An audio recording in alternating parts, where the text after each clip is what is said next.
Matthew chapter 2, reading all together, verse 10 and verse 11. ಮತ್ತಾಯನ ವಾರ್ತೆ 2ನೇ ಅಧ್ಯಾಯ 10ನೇ ವಚನ ಮತ್ತು 11ನೇ ವಚನ ಎಲ್ಲರೂ ಸೇರಿ ಓದ್ಕೊಳ್ಳೋಣ.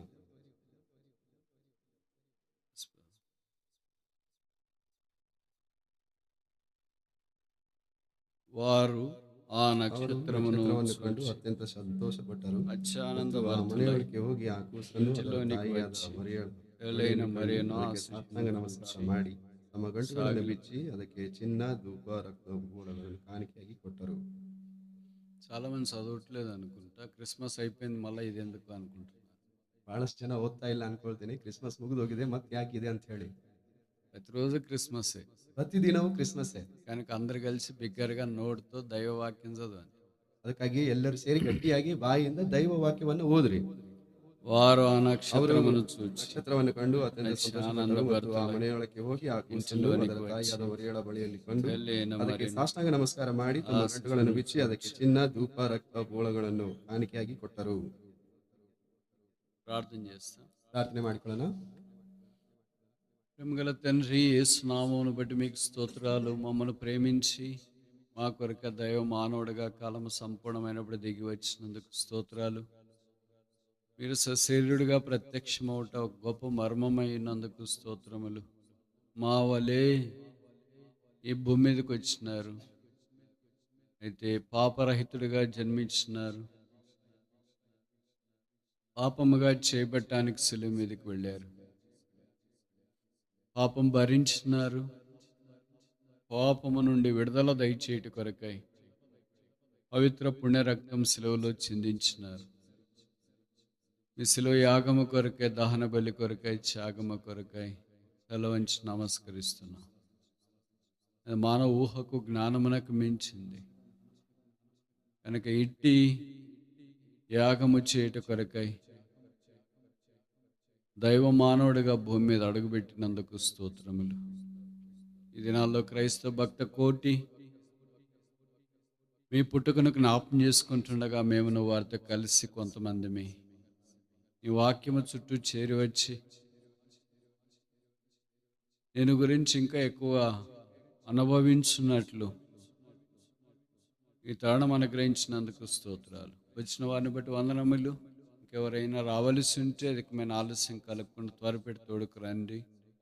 ఆన్లైన్లో జాయిన్ అయిన వారిని బట్టి కూడా మీకు స్తోత్రములు. అందరికీ అవసరమైన మీ ఉపదేశము దయచేయండి. పాటల ద్వారా ఇచ్చిన ప్రోత్సాహాన్ని బట్టి వందనములు.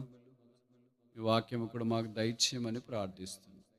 ఈ డిసెంబర్ దినాల్లో క్రిస్మస్ను ఆధారం చేసుకుని ఆ స్థలాల్లో carols, gospel meetings, cottage meetings, open air processions, door to door ministry, pre Christmas events ఆఫీసుల్లో, ఆయా పబ్లిక్ ప్లేస్లో యేసును తెలియచేయటానికి ఇచ్చిన అవకాశం కొరకు స్తోత్రాలు. మానవ హద్దుబాటులో చేయబడిన ఈ పరిచర్య నీరు కట్టి నిత్యత్వం కొరకు సిద్ధం చేయవలసిందిగా ప్రార్థన చేస్తున్నాం. మీరే కృప చూపించి సహాయం చేయండి. మీ మాటలు మా నోట ఉంచండి. మీ ప్రజలు మీ సన్నిధిని అనుభవించినట్లుగా చేయండి. యేసు ప్రభు నామమున ప్రార్థిస్తున్నాము తండ్రి.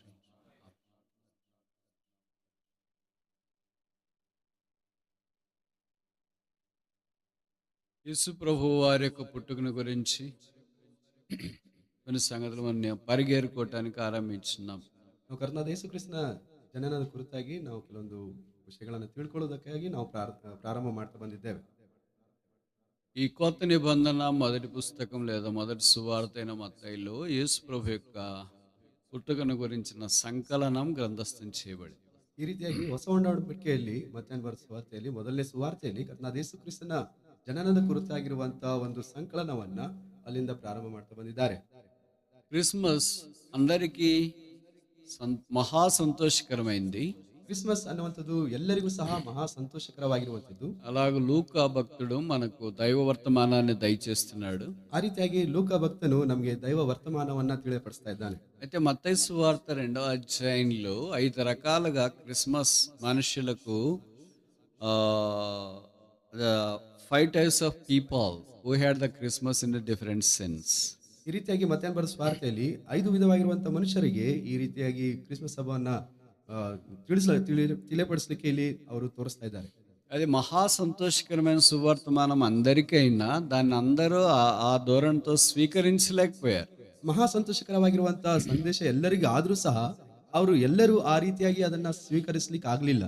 కనుక క్రిస్మస్ 5 రకాలైన విషయాలను 5 రకాలైన ప్రజలకు తీసుకొని వచ్చినట్లు ఈ 2వ అధ్యాయంలో చూస్తాం. ಈ ಕ್ರಿಸ್ಮಸ್ ಅನ್ನುವಂಥದ್ದು 5 ವಿಧವಾಗಿರುವಂತಹ ಪ್ರಜೆಗಳಿಗೆ 5 ವಿಧವಾಗಿರುವಂತಹ ಪ್ರಕಾರಗಳವಾಗಿರುವಂತಹ ಕ್ರಿಸ್ಮಸ್ ಅವ್ರಿಗೆ ತೆಗೆದುಕೊಂಡು ಬಂದಿದೆ ಅಂತ ಹೇಳಿ ನಾವು ನೋಡ್ತೇವೆ. మొదటిది మత్తయి సువార్త 2వ అధ్యాయం 3వ వచనం. Matthew chapter 2 verse 3. ಮತ್ತಾಯನ ಬರೆದ ಸ್ವಾರ್ಥಿ 2ನೇ ಅಧ್ಯಾಯ 3ನೇ ವಚನದಲ್ಲಿ ನಾವು ಮೊದಲನೇದಾಗಿ ನೋಡಬಹುದು. ఏ రోజు రాజు ఈ సంగతి విన్నప్పుడు అతడును అతనితో కూడా యెరూషలేము వారందరూ కలవరపడిరి. ಇದನ್ನು ಕೇಳಿ ಅರಸನಾದ ಹೇರೋದನು ಅವನ ಕೂಡ ಯೆರೂಸಲೇಮಿನವರೆಲ್ಲರೂ ಕಳವಳಪಟ್ಟರು. కనుక దీన్ని మనము ఇలాగ చెప్తాం, యేసు ప్రభు యొక్క పుట్టుక కొంతమందికి అలజడి తీసుకొని వచ్చింది. They were disturbed. ಅದಕ್ಕಾಗಿ ನಾವು ಆ ಮಾತನ್ನ ಈ ರೀತಿಯಾಗಿ ಹೇಳ್ಬೋದು, ಕರ್ತನಾದ ಯೇಸು ಕ್ರಿಸ್ತನ ಹುಟ್ಟು ಕೆಲವೊಬ್ಬರಿಗೆ ಕಳವಳವನ್ನ ಉಂಟು ಮಾಡಿತು. అందరికి మహా సంతోషకరమైన వర్తమానం కదా, ಎಲ್ಲರಿಗೂ ಮಹಾ ಸಂತೋಷಕರವಾಗಿರುವಂತಹ ಶುಭ ವಾರ್ತೆ ಅಲ್ವಾ ಇದು? కానీ హేరోదుకి యెరూషలేములో ఉన్న వారికి ఇది కలవరం తీసుకొని వచ్చింది. అంటే ఆ ఆందోళన తీసుకొని వచ్చింది. ಅಂದ್ರೆ ಆ ಹೇರೋದನಿಗೆ ಮತ್ತೆ ಯೆರೂಸಲೇಮಿನಲ್ಲಿ ಇದ್ದಂತವರಿಗೆ ಕಳವಳವನ್ನ ತೆಗೆದುಕೊಂಡು ಬಂದಿದೆ ಅಂತಂದ್ರೆ ಅದು ಆಂದೋಲನವನ್ನ ತೆಗೆದುಕೊಂಡು ಬಂದಿದೆ. ఎందుకంటే హేరోదు రాజు నేను తప్ప ఇంకెవరు రాజుగా జన్మించడానికి వీల్లేదని తలంచినాడు. ಎದಕ್ಕಂತಂದ್ರೆ ಹೇರೋದ ಅರಸನು ನಾನು ತಪ್ಪ ಬೇರೆ ಅರಸನು ಇಲ್ಲಿ ಹುಟ್ಟಬಾರ್ದಂತೇಳಿ ಆತನ ಆಲೋಚನೆ ಮಾಡ್ತಾ ಬಂದ. అలాగే యెరూషలేములో ఉన్న వారందరూ అనుకున్నారు, ఇంక ఈయన మాకు రాజు కదా, ఇంక వేరే రాజుతో మాకేం పని ఉంది అన్నట్టుగా హేరోదు మీదే వాళ్ళు గురి పెట్టుకుని ఉన్నారు. ಯೆರೂಸಲೇಮಿನಲ್ಲಿ ಇದ್ದಂತವರು ಸಹ ಈತನು ತಪ್ಪ ನಮಗೆ ಬೇರೆ ಅರಸನವರು ಯಾರಿದ್ದಾರೆ ಅವರಿಂದ ನಮ್ಗೆ ಏನ್ ಕೆಲಸ ಇದೆ, ಈತನನ್ನೇ ಅವರ ಗುರಿಯಲ್ಲಿ ಇಟ್ಕೊಂಡಿದ್ರು. మనకి ఏదైనా ఒక ప్రీ కన్సీవ్డ్ ఐడియా ఉన్నప్పుడు ఇంకొక ఐడియా రియల్ అయినా కూడా దాన్ని స్వీకరించడానికి టఫ్ అవుతుంది. ನಮಗೆ ಏನಾದ್ರೂ ಒಂದು ತಲೆಯಲ್ಲಿ ಅದು ಬಂದಾಗ ಅದೇ ಇದ್ದಾಗ ಮತ್ತೆ ಬೇರೆದು ಹೊಸದಾಗಿ ಬಂದ್ರೆ ಅದನ್ನ ಸ್ವೀಕರಿಸುವುದು ಕಷ್ಟವಾಗಿರ್ತದೆ. కనుక యేసుక్రీస్తు ప్రభు వారికి కొత్త అనిపించింది. ಅದಕ್ಕಾಗಿ ಕರ್ತನಾದ ಯೇಸು ಕ್ರಿಸ್ತನವರು ಅವರಿಗೆ ಹೊಸದಾಗಿ ಅನಿಸ್ತು. అయితే ఆయన జగదుత్పత్తి మొదలుకొని వధించబడిన దేవుని గొర్రెపిల్లని ఎరగలేకపోయారు. ಆದ್ರೆ ಜಗತ್ತುತ್ಪತ್ತಿಗಿಂತ ಮೊದಲೇ ವಧಿಸಲ್ಪಟ್ಟಿರುವಂತಹ ದೇವರ ಕುರಿಮರಿ ಅಂತೇಳಿ ಅವ್ರಿಗೆ ತಿಳ್ಕೊಳ್ಳಿಕ್ ಆಗ್ಲಿಲ್ಲ. ఇక్కడ కొంతమంది జ్ఞానులు మనం చూస్తాం. ಇಲ್ಲಿ ನಾವು ಕೆಲವೊಬ್ರು ಜ್ಞಾನಿಗಳನ್ನ ನಾವು ನೋಡ್ತೇವೆ. ఎంతమంది ఉన్నారో తెలియదు కానీ మామూలుగా 3 ఉన్నారని అక్కడ డ్రామాలు వేస్తుంటారు, స్కిట్లు. ಎಷ್ಟು ಜನ ಇದಾರೆ ಅಂತೇಳಿ ನಮ್ಗೆ ಗೊತ್ತಿಲ್ಲ, ಆದ್ರೆ ಮಾಮೂಲಾಗಿ ಸಾಮಾನ್ಯವಾಗಿ 3 ಜನ ಇದಾರೆ ಅಂತೇಳಿ ನಾವು ಅಲ್ಲಲ್ಲಿ ಡ್ರಾಮಾಗಳಲ್ಲಿ ನೋಡ್ತಾ ಇರ್ತೇವೆ. They are wise people. ಅವರು ಜ್ಞಾನವಂತರು. They have a great purpose. ಅವರಿಗೆ ಒಂದು ಉದ್ದೇಶವಿತ್ತು. They are right people. ಅವರು ಸರಿಯಾದ ಮನುಷ್ಯರು. Came to right place. ಅವರು ಸರಿಯಾದ ಸ್ಥಳಕ್ಕೆ ಬಂದರು. And had a right question. ಮತ್ತೆ ಒಳ್ಳೆಯ ಒಂದು ಸರಿಯಾಗಿರುವಂತಹ ಪ್ರಶ್ನೆ ಉಳ್ಳವರಾಗಿದ್ರು. Came to a right time. ಸರಿಯಾದ ಸಮಯವಿತ್ತು. But asked a wrong person. ಆದ್ರೆ ವಿರುದ್ಧವಾಗಿರುವಂತಹ ರಾಂಗ್ ಪರ್ಸನ್ ಅನ್ನ ಅವ್ರು ಹೋಗಿ ಭೇಟಿಯಾದ್ರು. కాని వ్యక్తిని సరైన ప్రశ్న సరైన సమయంలో సరైన స్థలంలో సరైన వైఖరిలో సరైన దృక్పథంతో అడిగారు.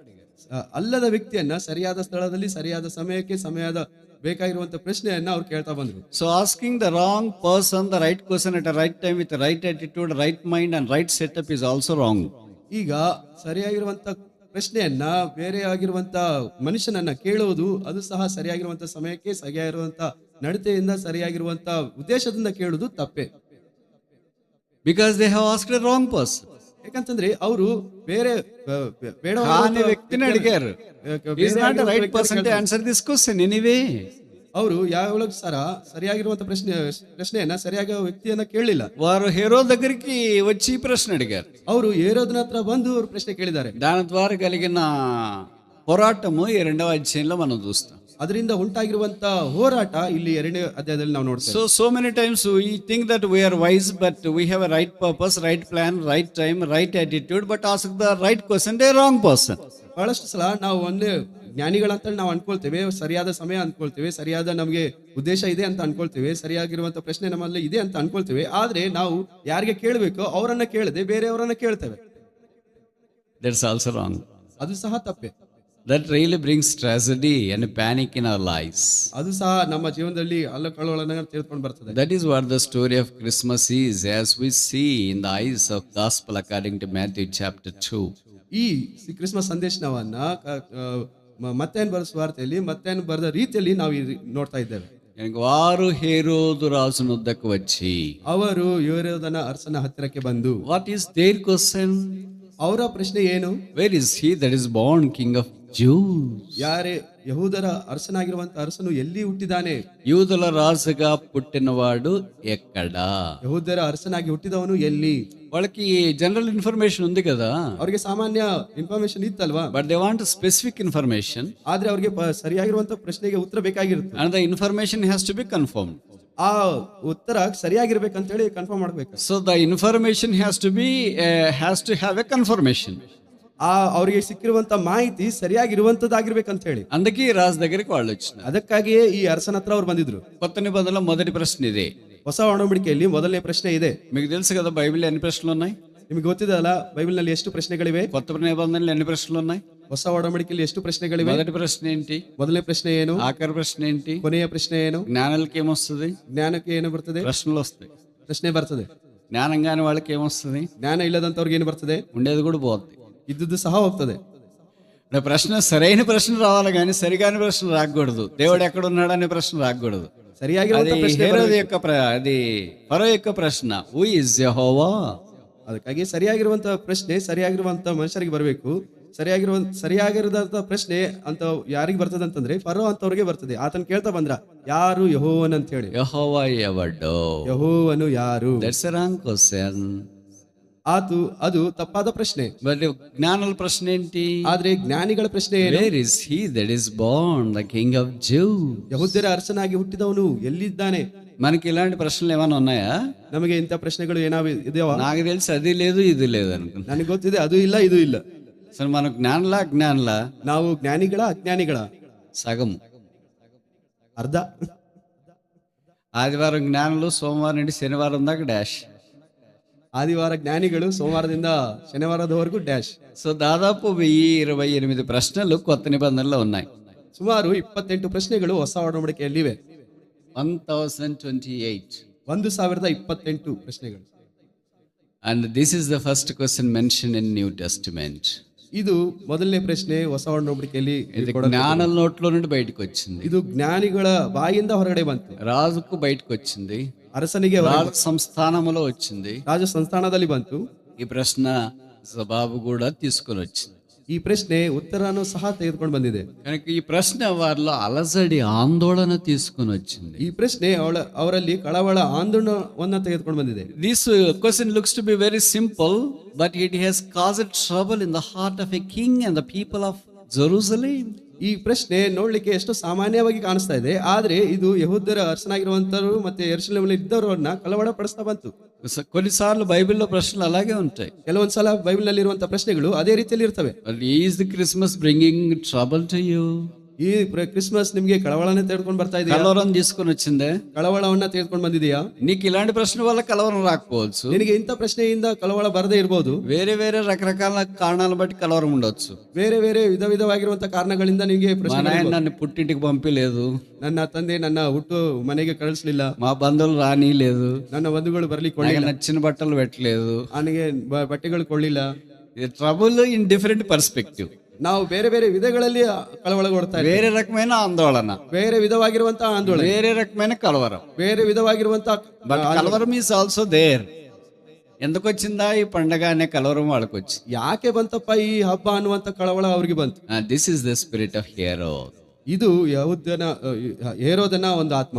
హేరోదు యొక్క ఆత్మ కలవరము, ఆందోళన తీసుకుని వస్తుంది. ಹೇರೋದನ ಆತ್ಮ ಕಳವಳ ಮತ್ತು ಆಂದೋಲನವನ್ನ ತೆಗೆದುಕೊಂಡು ಬರ್ತದೆ. We should not harbor the spirit of Herod in our lives. ನಮ್ಮ ಜೀವನದಲ್ಲಿ ಹೇರೋದನ ಅರಸನ ಪ್ರಶ್ನೆ ನಮ್ಮಲ್ಲಿ ಇರಬಾರ್ದು. ಎರಡನೇದಾಗಿ మత్తయి సువార్త 2వ అధ్యాయం. ಮತ್ತೇನು ಬರೆಸುವಾರ್ತೆ 2ನೇ ಅಧ್ಯಾಯ. మత్తయి సువార్త 2వ అధ్యాయం. ಮತ್ತೇನು ಬರೆಸುವಾರ್ತೆ 2ನೇ ಅಧ್ಯಾಯ 16వ వచనం. 16ನೇ ವಚನ. ఆ జ్ఞానులు తన్ను అపహసించిరని హేరోదు గ్రహించి ಆಗ ಹೇರೋದನು ತನಗೆ ಜೋಯಿಸರು ಮೋಸ ಮಾಡಿದರೆಂದು ತಿಳಿದು. తెలుగులో చెప్తాను నేను, ఎందుకంటే తెలుగులో కరెక్ట్ అనలైజ్ చేసుకున్నా. మొదటిది ఏంటంటే ఆందోళన, ಮೊದಲನೇದು ಏನಂತಂದ್ರೆ ಆಂದೋಳನೆ, రెండవది ఏంటంటే అపహసించిరి. ಎರಡನೇದಾಗಿ ತೆಲುಗುನಲ್ಲಿ ಅಪಹಾಸ್ಯ ಮಾಡಿದ್ರ ಅಂತ ಹೇಳಿ ಬರೆಯಲ್ಪಟ್ಟಿದೆ, ಕನ್ನಡದಲ್ಲಿ ಮೋಸ ಮಾಡಿದರ ಅಂತ ಹೇಳಿ ಬರೆಯಲ್ಪಟ್ಟಿದೆ. ఇది అపహాస్యం చేసినారు నన్ను. ಅಪಹಾಸ್ಯ ಮಾಡಿದರು ನನ್ನ. క్రిస్టియన్ ఈజ్ అపహాస్య, క్రిస్మస్ ఈజ్ అపహాస్యం for a king and other people. ಆ ಹೇರೋದನಿಗೆ ಮತ್ತೆ ಆ ಅರಸನಿಗೆ ಮತ್ತೆ ಬೇರೆ ಜನರಿಗೆ ಕ್ರಿಸ್ಮಸ್ ಅನ್ನುವಂಥದ್ದು ಅಪಹಾಸ್ಯ ಮಾಡುದು. Who has made this fun? ಯಾರು ಇಂಥದ್ದು ಮಾಡಿರುವಂಥದ್ದು? It's wise people. ಜ್ಞಾನಿಗಳು ಮಾಡಿರುವಂಥದ್ದು. ఆ జ్ఞానులైన వారు హేరోదు రాజును అపహాస్యం చేసిరని హేరోదే అనుకున్నాడు. ಜ್ಞಾನಿಯಾದಂಥವರು ಹೇರೋದನನ್ನ ಅಪಹಾಸ್ಯ ಮಾಡಿದನಂತೇಳಿ ಆ ಹೇರೋದನೇ ಅನ್ಕೊಂಡಿದ್ದಾನೆ. ఎందుకు వాళ్ళు అపహాస్యం చేసినారు? ಯಾಕೆ ಅವನನ್ನ ಅಪಹಾಸ್ಯ ಮಾಡ್ತಾ ಬಂದ್ರು? ఆయన హేరోదు వాళ్ళతో ఏం చెప్పారంటే, మీరు వెళ్ళి ಹೇರೋದನ ಅವ್ರಿಗೆ ಏನಂತ ಹೇಳ್ತಾನಂತಂದ್ರೆ, ನೀವು ಹೋಗಿ శిశువు, ಆ ಕೂಸನ್ನ. వాళ్ళు వాడిన పదం ఏంటి? ಅವರು ಉಪಯೋಗ ಮಾಡಿರುವಂತ ಪದವೇನು? 2-3 2-3 2 చదువుతాం. 2 ಓದ್ಕೊಳ್ಳೋಣ.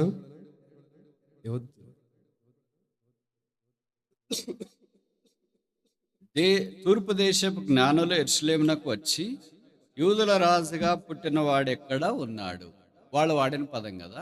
ఈయన వాడే పదం ఏంటి చూడండి, 2వ అధ్యాయము. ಅವರು ಉಪಯೋಗಿಸಿದಂತ ಪದ ಏನಂತಂದ್ರೆ, ಯಹೂದ್ಯರ ಅರಸನ ಎಲ್ಲಿ ಹುಟ್ಟಿದಾನಂತ ಹೇಳಿ ಇವರು ಉಪಯೋಗ ಮಾಡಿರುವಂತ ಪದ 8ನೇ ವಚನದಲ್ಲಿ. మీరు వెళ్ళి, ನೀವು ಹೋಗಿ ఆ రాజు విషయమై జాగ్రత్తగా విచారించి అని రాశారా? ಆ ಅರಸನ ಕುರಿತಾಗಿರುವಾಗಿ ವಿಚಾರ ಮಾಡ್ರಿ ಅಂತ ಹೇಳಿ ಬರೆಯಲ್ಪಟ್ಟಿದೆಯಾ? ఏమని రాశారు? ಏನಂತ ಬರೆಯಲ್ಪಟ್ಟಿದೆ? శిశువు is for Herod and king is for vice people. ಆ ಕೂಸು ಅನ್ನುವಂಥದ್ದು ಹೇರೋದನಿಗೆ, ಮತ್ತೆ ರಾಜನು ಅನ್ನುವಂಥದ್ದು, ಅರಸನು ಅನ್ನುವಂಥದ್ದು ಆ ಜ್ಞಾನಿಗಳಿಗೆ. What is he for you and I? ನಿನಗೆ ನನಗೆ ಮತ್ತೆ ಏನಾಗಿದ್ದಾನೆ? Is he king? ಆತನ ಅರಸನಾಗಿದ್ದಾನ? Just baby born in the manger, put in the manger. ಇಲ್ಲ ಅಂತಂದ್ರೆ ಹುಟ್ಟಿದಂತ ಕೂಸ. అది కూడా కరెక్ట్, వాస్తవమే. శిశువు అనేది తప్పు కాదు, ఎందుకంటే బైబిల్లో రాయబడింది, ఏ లైన్గా మనకు శిశువు పుట్టెను. ಯಾಕಂತಂದ್ರೆ ಅದು ಸಹ ಸರಿಯಾಗಿದೆ, ತಪ್ಪೇನಲ್ಲ. ಅದು ಕೂಸು ಅಂತ ಹೇಳಿ ಅಂತಂದ್ರೆ, ಯಾಕಂತಂದ್ರೆ ನಮಗಾಗಿ ಒಬ್ಬ ಕೂಸು ಮಗನು ಹುಟ್ಟಿದನು ಅಂತ ಹೇಳಿ ಬರೆಯಲ್ಪಟ್ಟಿದೆ. ಶಿಶುವು is a KG understanding and the revelation of the birth of Jesus Christ. ಆ ಕೂಸು ಅನ್ನುವಂಥದ್ದು ಕರ್ತನಾದ ಯೇಸು ಕ್ರಿಸ್ತನ ಆತನ ಜನನದ ಕುರಿತಾಗಿ ತಿಳಿಯಪಡಿಸುವಂಥದ್ದು ಅಂತ ಹೇಳಿ ನಾವು ನೋಡಬಹುದು. KG understanding, minimum understanding, basic understanding, ಸಾಮಾನ್ಯವಾಗಿರುವಂತ ತಿಳುವಳಿಕೆ, ತಿಳ್ಕೊಳ್ಳುವಂಥದ್ದು. But king is understanding of the incarnation of Christ in a next level, higher level, ultimate level. ಅಂದ್ರೆ ಅರಸನು ಅಂತಂದ್ರೆ ಕರ್ತನಾದ ಯೇಸು ಕ್ರಿಸ್ತನನ್ನ ತಿಳ್ಕೊಳ್ಳುವುದರಲ್ಲಿ ಮುಂದಿನ ಲೆವೆಲಲ್ಲಿ ಮೇಲಿನಿಂದ ತಿಳ್ಕೊಳ್ಳುವಂಥದ್ದು. మనకి ఏ రకమైన అవగాహన ఉంది యేసుప్రభు అంటే? ఆయన శిశువు అనే అవగాహనలోనే ఉండిపోయామా? తొట్టి దగ్గరే ఉన్నామా? యూదుల రాజు అనే సింహాసనం దగ్గరికి వచ్చామా? ನಮಗೆ ಯಾವ ರೀತಿಯಲ್ಲಿ ಅಭಿಪ್ರಾಯವಿದೆ? ಆತನ ಕೂಸಂತ ಅನ್ಕೊಳ್ತಾ ಇದ್ದೀವಾ, ಇಲ್ಲ ಅಂತಂದ್ರೆ ಯಹೂದ್ಯರ ಅರಸನಾಗಿ ನಾವು ನೋಡ್ಕೊಳ್ತಾ ಇದ್ದೀವಾ? యూదుల రాజు అనే ప్రత్యక్షత జ్ఞానులు కలిగి ఉంటారు. ಯಹೂದ್ಯರ ಅರಸನಂತೆ ಅನ್ನುವಂತ ಪ್ರತ್ಯಕ್ಷತೆ ಜ್ಞಾನಿಗಳು ಉಳ್ಳವರಾಗಿದ್ರು. అయితే లోకంలో గొప్పవారుగా పిలువబడే హేరోదు లాంటి వాళ్ళు, యెరూషలేము లాంటి వాళ్ళకి యేసుప్రభు ఎలాంటి వాడు అంటే శిశువు. ಆ ಲೋಕದಲ್ಲಿರುವಂತ ದೊಡ್ಡವರಂತ ಕರೆಯಲ್ಪಟ್ಟಂತವ್ರು, ఎవరದಂತವ್ರು, ಯೆರೂಸಲೇಮ್ ಅಂತವ್ರು, ಅವ್ರಿಗೆ ಏನಂತಂದ್ರೆ ಕರ್ತನಾದ ಯೇಸು ಕ್ರಿಸ್ತನವರು ಕೂಸು ಅಂತ ಹೇಳಿ. శిశువు అంటే ఏది? అందరి మాదిరి పుట్టినాడు, ఏమైతాడో తెలియదు. ಕೂಸು ಅಂತಂದ್ರೆ ಏನು? ಎಲ್ಲರ ಹಾಗೆ ಹುಟ್ಟಿದಾನೆ, ಏನಾಗ್ತಾನೋ ಗೊತ್ತಿಲ್ಲ. మన పోలియో చుక్కలు వేయించాలో, ఏమేయించాలో, ఎట్లయితాడో ఏం కదా తెలియదు. ಮತ್ತೆ ಪೋಲಿಯೋ ಹನಿಗಳು ಹಾಕಿಸ್ಬೇಕಾ, ಏನಾಗ್ತದೋ ಏನೋ ಗೊತ್ತಿಲ್ಲ. కింగ్ అంటే ఏమని అర్థం? రాజు అంటే ఏమని అర్థం? ಅರಸನು ಅಂತಂದ್ರೆ ಅರ್ಥ ಏನು? He has crisscrossed all the pilgrimage, all the meandering life. ಆತನು ಎಲ್ಲವನ್ನ ತೆಗೆದುಕೊಂಡು ಮುಂದೆ జీవితం అంతా దాటి వెళ్ళాడు. ಆ ಜೀವನವೆಲ್ಲ ఆయన సింహాసనం మీద ఇప్పుడు ఉన్నాడు. ಆತನು ಸಿಂಹಾಸನದ ಮೇಲೆ ಆತನಿದ್ದಾನೆ ಈಗ. అంటే it shows the fuller life of Jesus Christ has unleashed to Maggie's. ಆತನು ಅದು ಏನ್ ತೋರಿಸ್ತದೆ ಅಂದ್ರೆ, ಕೆಳಗಿಂದ ಮೇಲೆ ಮಠ ಅದನ್ನ ಕರ್ತನಾದ ಯೇಸು ಕ್ರಿಸ್ತನ ಜೀವನ ಚರಿತ್ರೆಯನ್ನ ಅದು ತೋರಿಸ್ಕೊಡ್ತಾ ಬರ್ತದೆ. యేసు ప్రభుని గురించి మన అవగాహన ఏంటి? ಯೇಸು ಕ್ರಿಸ್ತನ ಕುರಿತಾಗಿರುವಂತ ನಮ್ಮ ಅಭಿಪ್ರಾಯ ಏನು? ఆయన రాజా, ఆయన శిశువు. ಆತನು ಅರಸನ, ಇಲ್ಲ ಅಂತಂದ್ರೆ ಕೂಸ? శిశువు అంటే ఆరంభ ప్రత్యక్షత, రాజు అంటే అంతమ యొక్క ప్రత్యక్షత. ಕೂಸು ಅಂತಂದ್ರೆ ಆರಂಭದ ಪ್ರತ್ಯಕ್ಷತೆ, రాజను ಅಂತಂದ್ರೆ, ಅರಸನು ಅಂತಂದ್ರೆ ಅಂತ್ಯದ ಪ್ರತ್ಯಕ್ಷತೆ. ఆయన రాజుగా చాలా మంది అంగీకరించడానికి ఇష్టపడారు. ಆತನನ್ನ ಅರಸನಂತೇಳಿ ಬಹಳಷ್ಟು ಜನ ಅಂಗೀಕರಿಸಲಿಕ್ಕೆ ಇಷ್ಟಪಡುವುದಿಲ್ಲ. ఇప్పుడు నేను కొన్ని ప్రశ్నలు అడుగుతా, మీరు జవాబు చెప్పాలి. ನಾನು ಈಗ ಕೆಲವೊಂದು ಪ್ರಶ್ನೆಗಳನ್ನು ಕೇಳ್ತೇನೆ, ನೀವು ಉತ್ತರ ಕೊಡಬೇಕು. క్రిస్మస్ అప్పుడు మధ్యలో ఇదేంటి బ్రదర్ అని అనుకుంటారు కదా. ಕ್ರಿಸ್ಮಸ್ ಅವಾಗ ಇದೇನ್ರಿ ಮಧ್ಯದಲ್ಲಿ ಅಂತ ಹೇಳಿ, ఇదే క్రిస్మస్. ಇದೇ ಕ್ರಿಸ್ಮಸ್. పిలాతు యేసుప్రభు వారిని ఎన్ని ప్రశ్నలు అడిగినాడు? ಪಿಲಾತನು ಕರ್ತನಾದ ಯೇಸು ಕ್ರಿಸ್ತನನ್ನ ಎಷ್ಟು ಪ್ರಶ್ನೆಯನ್ನ ಕೇಳ್ತಾ ಬಂದಿದ್ದಾನೆ? ప్రశ్న అర్థమైందే? ಪ್ರಶ್ನೆ ಅರ್ಥವಾಯ್ತಾ? ఓకే, ప్రార్థన చేసుకొని జవాబు చెప్పండి. ಪ್ರಾರ್ಥನೆ ಮಾಡಿ ಉತ್ತರ ಹೇಳ್ರಿ.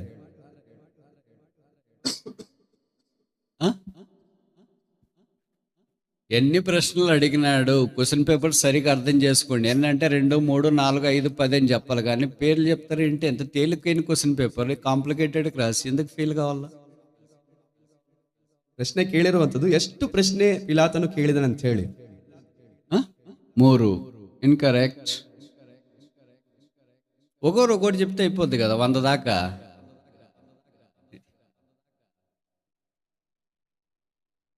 ఎందుకు ఇవన్నీ నేను చెప్తున్నానంటే, 2 సంపత్ చెప్పాడు కరెక్ట్గా తప్పు.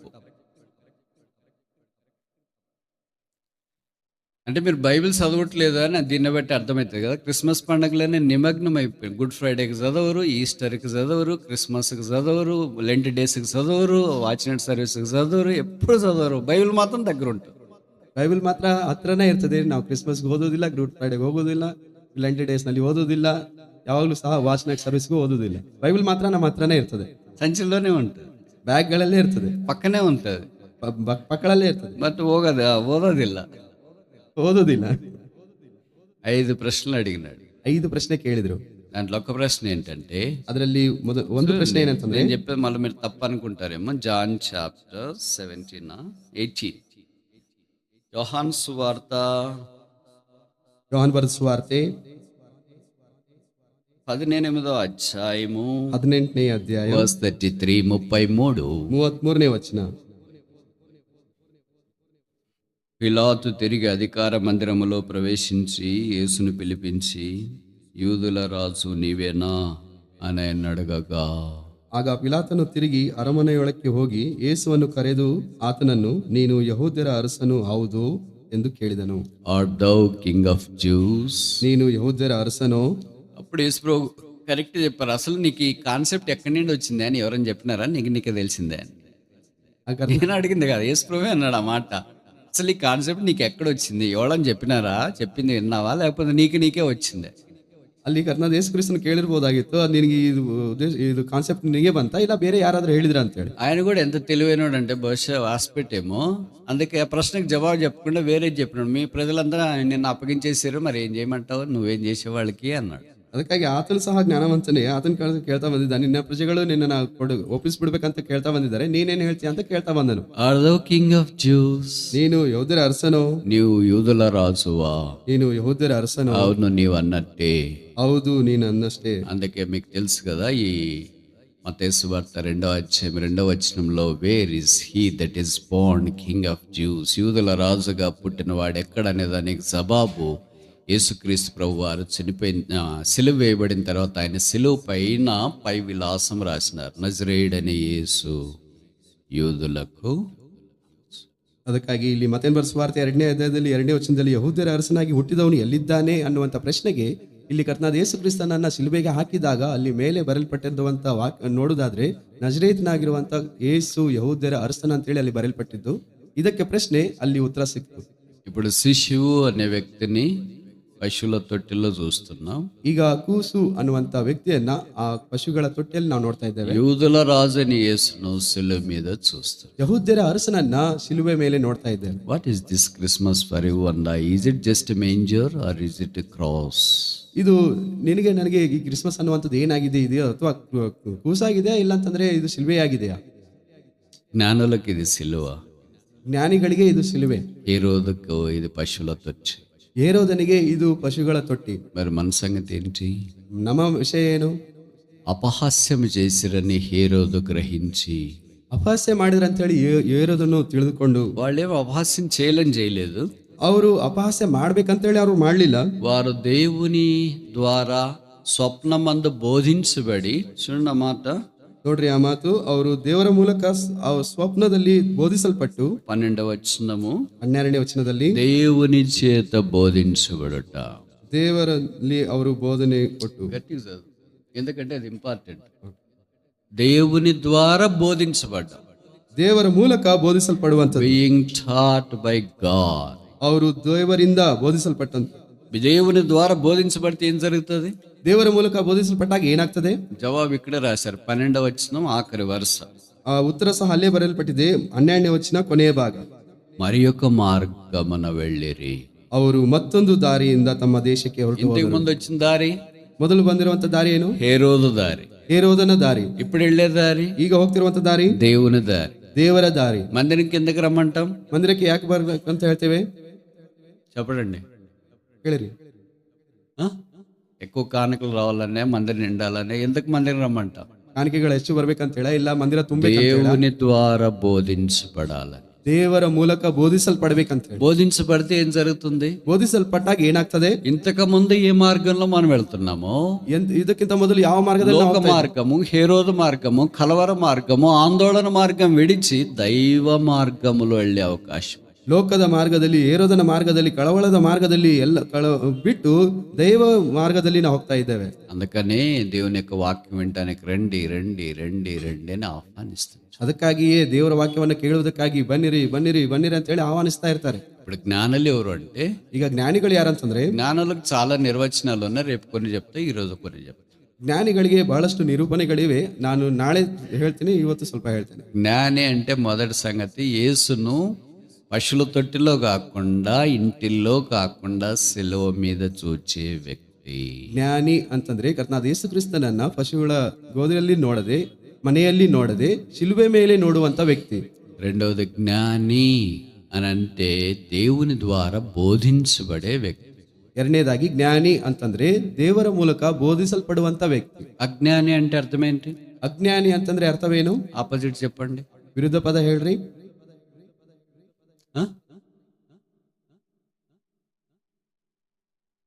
చెప్తున్నారా? మౌనంగా ఉన్నారా? దేవుని ద్వారా బోధించబడే వ్యక్తి జ్ఞాని అయితే, డాష్ ద్వారా బోధించబడే వ్యక్తి అజ్ఞాని. ದೇವರ ಮೂಲಕ ಬೋಧಿಸಲ್ಪಡುವಂತ ವ್ಯಕ್ತಿ ಜ್ಞಾನಿ ಆದ್ರೆ, ಡ್ಯಾಶ್ ಮೂಲಕ ಬೋಧಿಸಲ್ಪಡುವಂತ ವ್ಯಕ್ತಿ ಅಜ್ಞಾನಿ. ఆ డాష్ యారు? ಆ ಡ್ಯಾಶ್ ಯಾರು? అంత కరెక్ట్గా ఎట్లా చెప్పారు కదా? రోజు మనకి టీచర్ అయినా కదా, ఉదయం నుండి రాత్రి దాకా. అందుకే సైతాన్ ద్వారా మనం బోధించబడుతున్నాం కనుక అదే మార్గంలో, వారి మార్గంలోనే పోతుంటాం. కాని మార్గము, సైతాన్ మార్గము, లోక మార్గము, పద్ధతుల మార్గంలో పోతాం. వేరొక మార్గమున జ్ఞాని వెళ్తాం. ಅದಕ್ಕಾಗಿ ಅವನಲ್ಲಿಯೇ ನಾವು ಬೋಧಿಸಲ್ಪಡ್ತಾ ಇದ್ದೇವೆ. ಅದಕ್ಕಾಗಿ ನಾವು ಬೇಡವಾಗಿರುವಂತ ದಾರಿಯಲ್ಲಿ, ಅಜ್ಞಾನಿಗಳು ಹೋಗುವಂತ ದಾರಿಯಲ್ಲಿ ಹೋಗ್ತಾ ಇರ್ತೇವೆ. నాలుగోది, జ్ఞాని వెళ్ళే మార్గము అజ్ఞానులైన వారికి, హేరోదు లాంటి వాళ్ళకి ఏమనిపిస్తుంది అంటే అపహాస్యము, మోసం చేశారు. ಅದಕ್ಕಾಗಿ ನಾಲ್ಕನೇದಾಗಿ ಜ್ಞಾನಿಗಳು ಆ ಹೇರೋದು ಹೋಗುವಂತ ದಾರಿಯಲ್ಲಿ ಅಂತಂದ್ರೆ, ಹೇರೋದನಿಗೆ ಅಜ್ಞಾನಿಗಳು ಅಂತಂದ್ರೆ ಅವರಿಗೆ ಅಪಹಾಸ್ಯ ಮಾಡಿದ್ರು ಅಂತ ಹೇಳಿ ಹೇಳಲ್ಪಟ್ಟಿದೆ. ఐదవది, మీ అందరికి తెలుసు కదా, జ్ఞానులు ఆరాధిస్తారు. ಐದನೇದಾಗಿ ನಿಮ್ಮೆಲ್ಲರಿಗೂ ಗೊತ್ತಿದೆ, ಜ್ಞಾನಿಗಳು ಆರಾಧನೆ ಮಾಡ್ತಾರೆ. ఇవన్నీ జ్ఞానుల యొక్క లక్షణాలు. ಇವೆಲ್ಲವೂ ಸಹ ಜ್ಞಾನಿಗಳ ಲಕ್ಷಣಗಳು. జ్ఞానులు క్రిస్మస్ దగ్గర మనకు పరిచయం అవుతున్నారు. ಜ್ಞಾನಿಗಳು ಕ್ರಿಸ್ಮಸ್ ಹತ್ತಿರ ನಮಗೆ ಪರಿಚಯವಾಗ್ತಾರೆ. ఇప్పుడు ప్రశ్న ఏంటంటే, ಈಗ ಪ್ರಶ್ನೆ ಏನಂತಂದ್ರೆ, ఇప్పుడు మనం జ్ఞానులమా కాదు? ನಾವು ಈಗ ಜ್ಞಾನಿಗಳ ಇಲ್ಲವ? ప్రశ్న చాలా కష్టంగా ఉంటుంది కదా మీకు. ಪ್ರಶ್ನೆ ಬಹಳ ಕಷ್ಟವಾಗಿದೆ ಅಲ್ಲ? Yes or no? రెండు రకాలైన ప్రజలు, జ్ఞానులు ఒకవైపు, హేరోదు యెరూషలేము వాళ్ళు ఒకవైపు. ఇప్పుడు మనం హేరోదు యెరూషలేము వాళ్ళ వైపు ఉన్నామా, లేదా జ్ఞానుల వలె ఉన్నాం? ಈಗ ಎರಡು ವಿಧವಾಗಿರುವಂತಹ ಪ್ರಶ್ನೆಗಳು ಅಂತಂದ್ರೆ, ಒಂದು ಜ್ಞಾನಿಗಳು ಒಂದು ಕಡೆ ಇದ್ದಾರೆ, ಇನ್ನೊಂದು ಕಡೆ ಹೇರೋದನು ಮತ್ತೆ ಯೆರೂಸಲೇಮಿನವರು ಇದ್ದಾರೆ. ನಾವು ಈಗ ಜ್ಞಾನಿಗಳ ಹತ್ರ ಇದ್ದೀವಾ, ಇಲ್ಲ ಅಂತಂದ್ರೆ ಹೇರೋದ ಮತ್ತೆ ಯೆರೂಸಲೇಮಿನವರ ಹತ್ರ ಇದ್ದೇವಾ? అబద్ధం చెప్పొద్దండి క్రిస్మస్.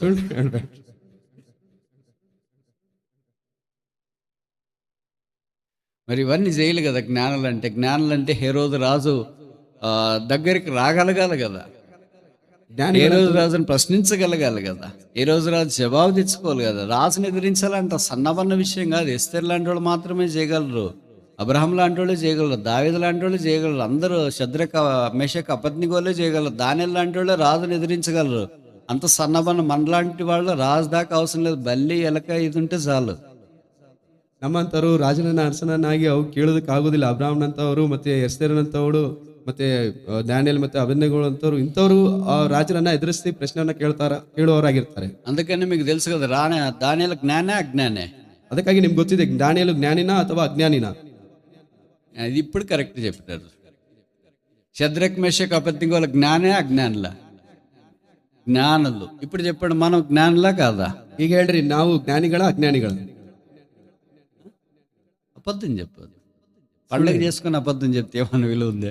ಹಬ್ಬ ಮಾಡ್ಕೊಂಡು ಸುಳ್ಳು ಹೇಳಿದ್ರೆ ಸರಿ ಏನಾದ್ರು ಸರಿ ಇರ್ತದ? ఈ జ్ఞానుల యొక్క అనుభవంలోనికి మనం తీసుకురావాలని ప్రభు క్రిస్మస్ సందర్భాన్ని మనకు జ్ఞాపకం చేస్తున్నాడు. ಈ ಜ್ಞಾನಿಗಳ ಅನುಭವಕ್ಕೆ ನಮ್ಮನ್ನ ತೆಗೆದುಕೊಂಡು ಬರ್ಬೇಕಂತೇಳಿ ಕರ್ತನು ಕ್ರಿಸ್ಮಸ್ ಸಂದರ್ಭದಲ್ಲಿ ನಮಗೆ ತಿಳಿಪಡಿಸ್ತಾ ಇದ್ದಾನೆ. కనుక ఇప్పుడు రెండు రకాలైన ప్రజలను చూచి, ಅದಕ್ಕಾಗಿ ನಾವೀಗ ಎರಡು ವಿಧವಾಗಿರುವಂತಹ ಪ್ರಜೆಗಳನ್ನ ನೋಡ್ತಾ ಬಂದಿದ್ದೇವೆ. మొదటిది ఆందోళన చెందిన వారు, ಮೊದಲನೇದಾಗಿ ಆಂದೋಲನೆಗೆ ಒಳಗಾದಂತ ಪ್ರಜೆಗಳು. రెండవది అపహాస్యము చేయబడిన వారు, ಎರಡನೇದಾಗಿ ಅಪಹಾಸ್ಯ ಮಾಡಲ್ಪಟ್ಟಂತವ್ರು. మూడవది మత్తయి సువార్త 2వ అధ్యాయము ಮೂರನೇದಾಗಿ ಮತ್ತೇನ್ ಸ್ವಾರ್ಥ 2ನೇ ಅಧ್ಯಾಯ 13వ వచనం 13ನೇ ವಚನ కాదు 16 సారీ ಕ್ಷಮಿಸ್ರಿ 16ನೇ ವಚನ. హేరోదు గ్రహించి బహు ఆగ్రహము తెచ్చుకొని, ಆಗ ಹೇರೋದನ್ನು ತಿಳಿದು ಬಹಳ ಸಿಟ್ಟಾಗಿ, నేను తెలుగులో చెప్తానని చెప్పాను కదా, మొదటి ఆ ఏంటి? ಮೊದಲನೇ ಆ ತೆಲುಗಿನಲ್ಲಿ ಏನು? ఆందోళన. రెండవ ఏంటి? అపహాస్యము. మూడవ ఏంటి? ఆగ్రహము. క్రిస్మస్ అంటే ఆగ్రహమా? ఆగ్రహం అంటే కోపానికి మించిన పదం ఇది. ಆಗ್ರಹ ಅಂತಂದ್ರೆ ಕೋಪಕ್ಕೆ ಮುಂಚಿದಂತ ಪದ ಇದು. ఇది ఆగ్రహం రాజులకు వస్తుంది. ఈ సిట్టు రాజರಿಗೆ ಬರ್ತದೆ. అందుకే దేవుడు కూడా ఆగ్రహం దాన్నే మనం ఉగ్రత అంటాం, రాత్ ఆఫ్ గాడ్ అంటాం. ಅದಕ್ಕಾಗಿ ಅದನ್ನೇ ನಾವು ಸಹ ಉಗ್ರತೆ ಅಂತ ಕರಿತೇವೆ. బైబిల్లో రాయబడింది we were under the wrath of God. ನಾವು ದೇವರ ಉಗ್ರ ಕೋಪಕ್ಕೆ ಗುರಿಯಾಗಿದ್ದೇವೆ ಅಂತ. అయితే యేసు ప్రభువుకు వెలపట మనం అలాగుంటిమి. ಆ ಯೇಸು ಕ್ರಿಸ್ತನ ಹೊರಗಡೆ ನಾವು ಆ ರೀತಿಯಾಗಿ దేవోగ్రతకు పాత్రలమై ఉంటాం. ದೇವೋಗ್ರತೆಗೆ ಪಾತ್ರರಾಗಿದ್ದೇವೆ. అయితే యేసుక్రీస్తు ప్రభు ద్వారా, ಆದ್ರೆ ಕರ್ತನಾದ ಯೇಸು ಕ್ರಿಸ್ತನ ಮೂಲಕ, ప్రేమ చేత, ಪ್ರೀತಿಯ ಮೂಲಕ, యేసు సిలువను బట్టి, ಯೇಸು ಕ್ರಿಸ್ತನ ಸಿಲುಬೆಗೆ ಗುರುತಾಗಿ ఇప్పుడు మనము నీతికి దాసులమై దేవుని కుమారుల కుమార్తెలయ్యా. ಈಗ ನೀತಿಗೆ ದಾಸರಾಗಿ ದೇವರಿಗೆ ಕುಮಾರರು ಮತ್ತೆ ಕುಮಾರ್ತೆಯರಾಗಿದ್ದೇವೆ. No more we are under the wrath of God, but we are under the love of God. ನಾವು ಈಗ ದೇವರ ಉಗ್ರ ಕೋಪಕ್ಕೆ ಗುರಿಯಾಗಿಲ್ಲ, ಆದ್ರೆ ಈಗ ನಾವು ಕ್ರಿಸ್ತನ ಒಂದು ಪ್ರೀತಿಯಲ್ಲಿ ಇದ್ದೇವೆ. What a phenomenal change. ಏನು ಅದು ఎంత అద్భుతమైన మార్పు ఇది! దేవోగ్రతలో నుండి దేవుని యొక్క ప్రేమలోనికి మనం తీసుకురాబడ్డాము యేసు యొక్క సిలువను బట్టి. ಎಷ್ಟು ಅದ್ಭುತವಾಗಿರುವಂತ ಬದಲಾವಣೆ ಇದು! ನಾವು ದೈವ ಕೋಪದಿಂದ ಬಿಡಿಸಲ್ಪಟ್ಟು ದೇವರ ಪ್ರೀತಿಯಲ್ಲಿ ನಾವು ಬಂದಿದ್ದೇವೆ ಅಂತ ಹೇಳಿ. రాజు కోపం వస్తే సన్నబన్న కోపం కాదు. ಆ ಅರಸನಿಗೆ ಸಿಟ್ಟು ಬಂತಂದ್ರೆ ಅದು ಸಣ್ಣ ಸಣ್ಣ ಸಿಟ್ಟಲ್ಲ. మన కోపం అయితే ఏం చేస్తాం? ನಮಗೆ ಸಿಟ್ಟು ಬಂದ್ರೆ ಏನ್ అన్నం తినకుండా ఉంటాం, ಊಟ ಮಾಡದೇ ಇರ್ತೇವೆ, లేకపోతే బైబిల్ చదవడం మానేస్తాం, ಇಲ್ಲ ಅಂತಂದ್ರೆ ಬೈಬಲ್ మందిరం ఎగర కొడతాం, ಮಂದಿರಕ್ಕೆ ಬರೋದಿಲ್ಲ, ఇంట్లో ఎవరితో మాట్లాడుకోకుండా ఉంటాం, ಮನೆಯಲ್ಲಿ ಯಾರೊಂದಿಗೆ ಮಾತಾಡದೇ ಇರ್ತೇವೆ. ఇట్లాంటి మామూలు మన కోపం వస్తే ప్రదర్శిస్తుంటాం కదా. భర్తతో మాట్లాడుకోవడం మానేయడం, భార్యతో మాట్లాడడం మానేయడం, పిల్లలతో మాట్లాడడం మానేయడం, అందరితో మాట్లాడడం మానేయడం చేస్తుంటే మన కోపం వస్తే. కానీ దేవుడికి కోపం వస్తే ಈ ರೀತಿಯಾಗಿ ನಮ್ಮ ಜೀವನದಲ್ಲಿ ನಾವು ಎಲ್ಲದನ್ನು ಪ್ರದರ್ಶನೆ ಮಾಡ್ತಾ ಇರ್ತೇವೆ. ಗಂಡನ ಜೊತೆಗೆ ಮಾತಾಡೋದಿಲ್ಲ, ಹೆಂಡತಿ ಜೊತೆಗೆ ಮಾತಾಡೋದಿಲ್ಲ, ಎಲ್ಲರ ಮಕ್ಕಳ ಜೊತೆಗೆ ಮಾತಾಡೋದಿಲ್ಲ, ಎಲ್ಲರೊಂದಿಗೆ ಮಾತಾಡೋದಿಲ್ಲ. ಆದ್ರೆ ದೇವರಿಗೆ ಕೋಪ ಬಂದ್ರೆ ಏನ್ ಮಾಡ್ತಾರೆ? పెళ్ళైందా నీకు?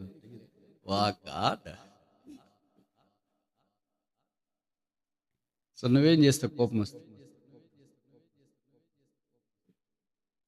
రాజు కోపం వస్తే ఆగ్రహము తెచ్చుకొని ఇప్పుడు ఆయన ఒక ఆజ్ఞ జారీ చేశాడు. ಈಗ ಅರಸನಿಗೆ ಸಿಟ್ಟು ಬಂದಾಗ, ಆತನಿಗೆ ಉಗ್ರ ಕೋಪ ಬಂದಾಗ ಒಂದು ಆಜ್ಞೆಯನ್ನ 2 సంవత్సరాల్లో ఆ లోపట ఉన్న ప్రతి మగ పిల్లవాడిని సంహరించాలి. 2 ವರ್ಷದೊಳಗಿನ ಎಲ್ಲಾ ಗಂಡು ಮಕ್ಕಳ ಕೂಸುಗಳನ್ನ ಕೊಲ್ಲಿರಿ ಅಂತ ಹೇಳಿ. ఆగ్రహం ఎంత భయంకరమైన చూడండి. ಆ ಸಿಟ್ಟು ಎಷ್ಟು ಭಯಂಕರವಾಗಿದೆ ನೋಡಿ. ఆయన దగ్గర ఎప్పుడో కత్తి ఉంటుంది. ಆತನ ಹತ್ರ ಯಾವಾಗ್ಲೂ ಕತ್ತಿ ಇರ್ತದೆ. ఎందుకంటే మొదటే చెప్పినాడు ఆ సంగతి, నేనును వచ్చి ఆ శిష్యును పూజించినట్లు నా యొద్దకు వర్తమానము తీసుకుని రండి. ಅದನ್ನು ಮೊದಲೇ ಹೇಳ್ತಾ ಬಂದಿದ್ದಾನೆ, ನಾನು ಸಹ ಆ ಕೂಸನ್ನ ಬಂದು ನಮಸ್ಕಾರ ಮಾಡೋ ರೀತಿಯಲ್ಲಿ ನನ್ನ ಹತ್ರಕ್ಕೆ ನಿಮ್ಮ ವರ್ತಮಾನವನ್ನ ತೆಗೆದುಕೊಂಡು ಬನ್ರಿ. అది ఆయన చేసే ఆరాధన భౌతికమైన లేదా జ్ఞానం చేసే ఆరాధన కాదు. ಆತನ ಮಾಡಿರುವಂತ ಜ್ಞಾನಿಗಳು ಮಾಡುವಂತ ಆರಾಧನೆ ಅಲ್ಲ. ఇప్పుడు ఆగ్రహము మనుషుల్ని కత్తివాత హతం చేసే స్థాయికి తీసుకుని వచ్చింది. ಈ ಸಿಟ್ಟು ಮನುಷ್ಯರನ್ನ ಕತ್ತಿಯಿಂದ ಸಂಹರಿಸುವಂತ ಮಟ್ಟಿಗೆ ತೆಗೆದುಕೊಂಡು ಬಂದಿದೆ. బెత్లెహేములో కనీసం 2000 కుటుంబాలు ఉంటాయంట. ಆ ಯೆರೂಸಲೇಮಿನಲ್ಲಿ ಕನಿಷ್ಠ బెత్లెహేమ్. ಬೆತ್ಲೆಹೇಮ್ನಲ್ಲಿ 2000 ಕುಟುಂಬಗಳು ಇದ್ವಂತೆ. దాంట్లో కనీసం 200 కుటుంబాల్లో పెళ్ళైనోళ్ళు ఒక దంపతులకి కొడుకులు పుట్టినారు అనుకోండి. ಅದರಲ್ಲಿ ಕನಿಷ್ಠ ಒಂದು 200 ಮನೆಗಳಲ್ಲಿ ಕುಟುಂಬಗಳಲ್ಲಿ ಮದುವೆ ಆದಂತವ್ರಿಗೆ ದಂಪತಿಗಳಿಗೆ ಮಕ್ಕಳು ಹುಟ್ಟಿದಾರ ಅಂತ ಅನ್ಕೊಳ್ಳೋಣ. అంటే నేను దశంభాగం చెప్తున్నా. ఏదైనా మనం బైబిల్లో దశంభాగమే కదా మాట్లాడతాం, 10%. ನಾವು దశమాంశವನ್ನೇ ಹೇಳ್ತಾ ಇದ್ದೇವೆ. ಬೈಬಲ್ನಲ್ಲಿ ಎದುರು ಇದ್ರೂ ಸಹ 10% ಅಂತ ಹೇಳಿ ದಶಮಾಂಶವನ್ನೇ ಹೇಳ್ತಾ ಇದ್ದೇನೆ. కనుక ఇప్పుడు దాదాపు 200 పిల్లలు మగపిల్లలు 2 సంవత్సరాల లోపల ఉంటే ಈಗ ಸುಮಾರು 200 ಗಂಡು ಮಕ್ಕಳು 2 ವರ್ಷದ ಒಳಗಿನವರು ಇದ್ರೆ దాంట్లో 200 మంది మగపిల్లలు కాకపోయినా 100 మంది అమ్మాయిలు 100 మంది అబ్బాయిలే అనుకోండి. ಅಲ್ಲಿ 200 ಜನ ಗಂಡು ಮಕ್ಕಳಲ್ಲದೆ ಒಂದು 100 ಜನ ಹೆಣ್ಣು ಮಕ್ಕಳು 100 ಜನ ಗಂಡು ಮಕ್ಕಳು ಅಂತ ಅನ್ಕೊಳ್ಳಿ. ఇప్పుడు 100 మంది పిల్లలు 2 సంవత్సరాల ఆ లోపటున్న అబ్బాయిల్ని చంపాలి. ಈಗ 100 ಜನ 2 ವರ್ಷದ ಒಳಗಿನ ಗಂಡು ಮಕ್ಕಳನ್ನ ಕೊಲ್ಲಬೇಕು. 100 మంది పిల్లలు హతలైతే ఆ ఊరు ఏమైతుంది? 100 ಜನ ಗಂಡು ಮಕ್ಕಳು 10 ಸಂವರಿಸಿ ಹೋದ್ರೆ ಆ ಊರೇನಾಗ್ತದೆ ಹೇಳ್ರಿ? మామూలు చిన్న పిల్లలు చనిపోతే ఆ ఇల్లు ఘోష మనం పట్టలేము. ಒಂದು ವೇಳೆ ಚಿಕ್ಕ ಮಕ್ಕಳು ಸತ್ತು ಹೋದ್ರೆ ಆ ಮನೆಯ ರುದ್ರ ರೋಗವನ್ನು ನಾವು ಭರಿಸ್ಲಿಕ್ಕೆ ಆಗೋದಿಲ್ಲ. ఇరుగు పొరుగు అంతా అక్కడ చేరి ఏడుస్తుంటారు పాపం ఆ 2 ఏళ్ళకే. ಆ ಅಕ್ಕಪಕ್ಕದವ್ರು ಎಲ್ಲರೂ ಸೇರಿ ಅಲ್ಲಿ ಸೇರಿ ಅಳ್ತಾ ಇರ್ತಾರೆ ಆ ಕೇವಲ ಒಂದು 2 ವರ್ಷಕ್ಕೆ. మరి అలాంటి కనీసం 100 మంది పిల్లలు చనిపోతుంటే వాళ్ళ కళ్ళెదుటే చంపేస్తే ಅಂಥದ್ರಲ್ಲಿ ಅವರ ಕಣ್ಣು ಮುಂದೆನೆ 100 ಜನ ಮಕ್ಕಳು ಸತ್ತು ಹೋಗ್ತಾ ಇದ್ರೆ ఆ ఊరు ఎలాగుంటుంది? ಆ ಊರು ಯಾವ ರೀತಿಯಲ್ಲಿ ಇರ್ತದೆ? రాజు ఆగ్రహం ఎలాగ పోయింది చూడండి. ಆ ರಾಜನ ಅರಸ ಯಾವ ರೀತಿ ಸಿಟ್ಟು ಯಾವ ರೀತಿ ಇದೆ ನೋಡ್ರಿ. ఈయనకి అపహాస్యం మాత్రమే కాదు, ఆందోళన మాత్రమే కాదు, ఆగ్రహం కూడా వచ్చింది. ಈತನಿಗೆ ಅಪಹಾಸ್ಯ ಮಾತ್ರವಲ್ಲ, ಆಂದೋಲನ ಮಾತ್ರವಲ್ಲ, ಸಿಟ್ಟು ಸಹ ಬಂದಿದೆ. కొంతమందికి క్రిస్మస్ ఆగ్రహం తీసుకొని వస్తుంది. ಕೆಲವೊಬ್ಬರಿಗೆ ಕ್ರಿಸ್ಮಸ್ ಅನ್ನುವಂಥದ್ದು ಸಿಟ್ಟನ್ನು ತೆಗೆದುಕೊಂಡು ಬರ್ತದೆ. నేను చెప్పే మాటలు మీకు అర్థమవుతున్నాయి కదా. ನಾನು ಹೇಳ್ತಿರುವಂತ ಮಾತುಗಳು ನಿಮಗೆ ಅರ್ಥವಾಗ್ತಾ ಇದೆ. ప్రభువుని గురించి చెప్పడానికి ప్రయత్నం చేస్తే ఆగ్రహం వస్తుంది. ಕರ್ತನಾದ ಯೇಸು ಕ್ರಿಸ್ತನ ಕುರಿತಾಗಿ ಹೇಳ್ಬೇಕಂತಂದ್ರೆ ಅವರಿಗೆ ಸಿಟ್ಟು ಬರ್ತದೆ. దాని పర్యవసానం చాలా తీవ్రంగా ఉంటుందని నాకంటే మీకు బాగా తెలుసు. ಅದರ ಉತ್ತರ ಬಹಳ ತೀವ್ರವಾಗಿರ್ತದೆ ಅಂತ ಹೇಳಿ ನನಗಿಂತ ನಿಮಗೆ ಚೆನ್ನಾಗಿ ಗೊತ್ತಿದೆ. అందుకే అది యేసుక్రీస్తు ప్రభు యొక్క పుట్టుక కొంతమందికి ఆగ్రహము. ಅದಕ್ಕಾಗಿ ಕರ್ತನಾದ ಯೇಸು ಕ್ರಿಸ್ತನ ಹುಟ್ಟುವಿಕೆ ಬಹಳಷ್ಟು ಜನರಿಗೆ ಸಿಟ್ಟನ್ನು ತೆಗೆದುಕೊಂಡು ಬರ್ತದೆ. వాళ్ళ రక్తం చూడడానికి ఇష్టపడతారు. ಅವರು ರಕ್ತವನ್ನ ನೋಡ್ಲಿಕ್ಕೆ ಇಷ್ಟಪಡ್ತಾರೆ. ఆ రక్త ప్రవాహం కూడా ఇష్టపడతారు. ಆ ರಕ್ತವನ್ನ ಹರಿಸುವುದಕ್ಕೂ ಸಹ ಇಷ್ಟಪಡ್ತಾರೆ. వాళ్ళ చేతులు రక్తసిక్తం కావడానికి ఇష్టపడతారు. ಅವರು ಕೈಗಳು ರಕ್ತಮಯವಾಗುವುದಕ್ಕೆ ಇಷ್ಟಪಡ್ತಾರೆ. That is the other side of Christmas story. ಅದು ಕ್ರಿಸ್ಮಸ್ ನ ಇನ್ನೊಂದು ಕಡೆ ಇರುವಂತ ಸಂದೇಶ. వాళ్ళు హేరోదు లాంటి మనస్సు కలిగిన వారు. ಅವರು ಹೇರೋದನ ಮನಸ್ಸುಳ್ಳಂತವರು. ఇప్పుడు ఎన్ని రకాలు చూసాం? ಈಗ ಎಷ್ಟು ವಿಧ ನೋಡಿದ್ದೇವೆ? 3. 4వ రకం చూస్తాం. 4ನೇ ವಿಧ ನೋಡೋಣ. మత్తయి సువార్త 2వ అధ్యాయం. ಮತ್ತೇನು ವಾರ್ತೆ 2ನೇ ಅಧ್ಯಾಯ 17వ వచనం. 17ನೇ ವಚನ. అందువలన రామాలో అంగలార్పు వినబడెను. ಅದೇನೆಂದರೆ ರಾಮದಲ್ಲಿ ಬೊಬ್ಬೆಯು ಕೇಳಿಸಿತು. ఇప్పుడు 4వది ఏంటి? 4ನೇದೇನು? అంగలార్పు. ಅಲ್ಲಿ ಬೊಬ್ಬೆಯು. లూకా రాసిన దానికి ఇక్కడ దానికి ఎంత తేడా ఉంది? ಅಲ್ಲಿ ಲೂಕನು ಬರೆದಿದ್ದಕ್ಕೆ ಮತ್ತೆ ಇಲ್ಲಿ ಬರೆದಿದ್ದಕ್ಕೆ ಎಷ್ಟು ವ್ಯತ್ಯಾಸವಿದೆ? Difference between gospel according to Dr. Luke chapter 2 and the gospel according to Matthew chapter 2 is 180 degrees paradoxical or parabolic. ಈಗ ನೋಡ್ಬೇಕಂತಂದ್ರೆ ವೈದ್ಯನಾಗಿರುವಂತ ಲೂಕನ್ ಬರೆದಿರುವಂತ 2ನೇ ಸ್ವಾರ್ಥೆಯಲ್ಲಿ ಮತ್ತೆ ಮತ್ತೇನು ಬರೆದಿರುವಂತ 2ನೇ ಅಧ್ಯಾಯದ ಸ್ವಾರ್ಥೆಯಲ್ಲಿ ಎಷ್ಟು ವ್ಯತ್ಯಾಸ ಇದೆ ಅಂತೇಳಿ ನಾವು ನೋಡ್ತಾ ಇದ್ದೇವೆ. ఈ ఉదయ విదారకమైన సంగతి లూకా సువార్త 2వ అధ్యాయంలో లేవు. ಈ ವಿಧವಾಗಿರುವ ಬರೆದಂತ ಆ ಪದಗಳು ಇಲ್ಲಿ ಮತ್ತೆ ಲೂಕನ್ ಸ್ವಾರ್ಥ 2ನೇ ಅಧ್ಯಾಯದಲ್ಲಿ ಇಲ್ಲ. అందుకే యూజువల్ గా క్రిస్మస్ అప్పుడు లూకా సువార్త చదువుకుంటాం, మత్తయి సువార్త చదువుకోం. ಅದಕ್ಕಾಗಿ ನಾವು ಕ್ರಿಸ್ಮಸ್ ಸಂದರ್ಭಗಳಲ್ಲಿ ಸಾಮಾನ್ಯವಾಗಿ ಲೂಕಾ ಸ್ವಾರ್ಥನೇ ಓದ್ತೇವೆ, ಮತ್ತೇನು ಸ್ವಾರ್ಥವನ್ನು ಓದುವುದಿಲ್ಲ. ఎందుకంటే అక్కడ ఇదిగో ప్రజలందరికీ కలగబో మహా సంతోషకరమైన సువార్తమానం నేను మీకు తెలియజేస్తున్నాను. దావీదు పట్టణం మీద నే రక్షకుడు మీ కొరకు పుట్టినాడు, ఈయన ప్రభువైన క్రీస్తు. దానికి ఇదే మీ కానవాలో ఒక శిశువు పొత్తిగుడ్డలతో చుట్టుబడి పశువుల తొట్టులో వరండబెట్టబడి ఉండట మీరు చూచెదరు. ಅದಕ್ಕಾಗಿ ನಾವು ನೋಡ್ತೇವೆ ಇಲ್ಲಿ ಮತ್ತೇನು ಸ್ವಾರ್ಥೆಯಲ್ಲಿ ಲೂಕನ್ ಸ್ವಾರ್ಥ 2ನೇ ಅಧ್ಯಾಯದಲ್ಲಿ ನೋಡೋದಾದ್ರೆ ಮೊದಲ ಲೋಕದಲ್ಲಿ ದೇವರ ಮಹಿಮೆ, ಲೋಕದಲ್ಲಿ ಮನುಷ್ಯರಿಗೆ ಸಮಾಧಾನ. ಇವತ್ತು ನಿಮಗೋಸ್ಕರ ದಾವೀದನವರಲ್ಲಿ ಒಬ್ಬ ರಕ್ಷಕನು ಹುಟ್ಟಿದ್ದಾನೆ, ಆತನ ಕರ್ತನಾಗಿರುವ ಕ್ರಿಸ್ತನೇ. ಆತನು ನಿಮಗೆ ಗೊತ್ತಾಗುವುದಕ್ಕೆ ಗುರುತೇನೆಂದರೆ ಬಟ್ಟೆಯಿಂದ ಸುತ್ತಿರುವ ಒಂದು ಕೂಸು ಗೋದಲಿಯಲ್ಲಿ ಮಲಗಿರುವುದನ್ನು ಕಾಣುವಿರಿ ಎಂದು ಹೇಳಿದನು. సందేహం లేకుండా మత్తయి సువార్త 2వ అధ్యాయము యేసు ప్రభువారు పుట్టిన తర్వాత దాదాపు 2 సంవత్సరాలకు జరిగిన సంగతులు. ಈಗ ಸಂದೇಹವಿಲ್ಲದೆ ಮತ್ತೇನು ಸ್ವಾರ್ಥ 2ನೇ ಅಧ್ಯಾಯದಲ್ಲಿ ಬರೆಯುವಂತ ಕರ್ತನಾದ ಯೇಸು ಕ್ರಿಸ್ತನವರು ಹುಟ್ಟಿದ ಮೇಲೆ 2 ವರ್ಷ ಆದ್ಮೇಲೆ ನಡೆದ ಘಟನೆಗಳು. అయినా ఇప్పటికి 2000 సంవత్సరాలు 2025 సంవత్సరాలైనా కూడా the story of Matthew's gospel is still valid. ಈಗ 2025 ವರ್ಷಗಳ ಮುಗಿದ್ರು ಸಹ ಈಗ ಇಲ್ಲಿ ಬರೆಯಲ್ಪಟ್ಟಿರುವಂತ ಒಂದು ಚರಿತ್ರೆ ಅದು ಈಗಲೂ ಸಹ ನಡೀತಾ ಇದೆ. ఇప్పుడు కూడా మనకి దాదాపు ఇదే పరిస్థితులే కనిపిస్తా ఉంటాయి. ಈಗಲೂ ಸಹ ಇದೇ ಪರಿಸ್ಥಿತಿಗಳು ನಮಗೆ ಕಾಣಿಸ್ತಾ ಇವೆ. అందుకనే ఆగ్రహం కనిపిస్తుంది, అంగలార్పు కనిపిస్తుంది. ಈಗ ಇಲ್ಲಿ ನೋಡ್ಬೇಕಂತಂದ್ರೆ ಬೊಬ್ಬೆಯು ಕೇಳಿಸ್ತಾ ಇದೆ, ಆಗ್ರಹವು ಸಹ, ಸಿಟ್ಟು ಸಹ ಕೇಳಿಸ್ತಾ ಇದೆ. ఆ మరణం వచ్చింది, ಮರಣ ಬಂತು.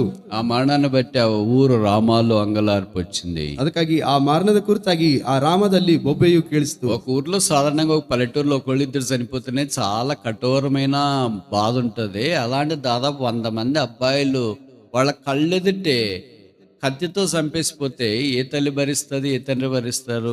ಈ ರೀತಿಯಾಗಿ ಹಳ್ಳಿಗಳಲ್ಲಿ ನಾವು ನೋಡ್ಬೇಕಂತಂದ್ರೆ ಸಾಮಾನ್ಯವಾಗಿ 1-2 ಜನ ಸತ್ತು ಹೋದ್ರೆ ಆ ಊರೆಲ್ಲ ಅಷ್ಟು ಅಳ್ತಾ ಇರ್ತಾರೆ. ಆದ್ರೆ ಈಗ ಕಣ್ಣಿನ ಎದುರುಗಡೆನೆ 100 ಮಂದಿಯನ್ನ ಕತ್ತಿಯಿಂದ ಕೊಂದು ಹೋಗ್ತಾ ಇದ್ದಾರೆ ಅಂತಂದ್ರೆ ಆ ಊರಿನಲ್ಲಿ ಯಾವ ರೀತಿಯಲ್ಲಿ ಇರ್ತದೆ?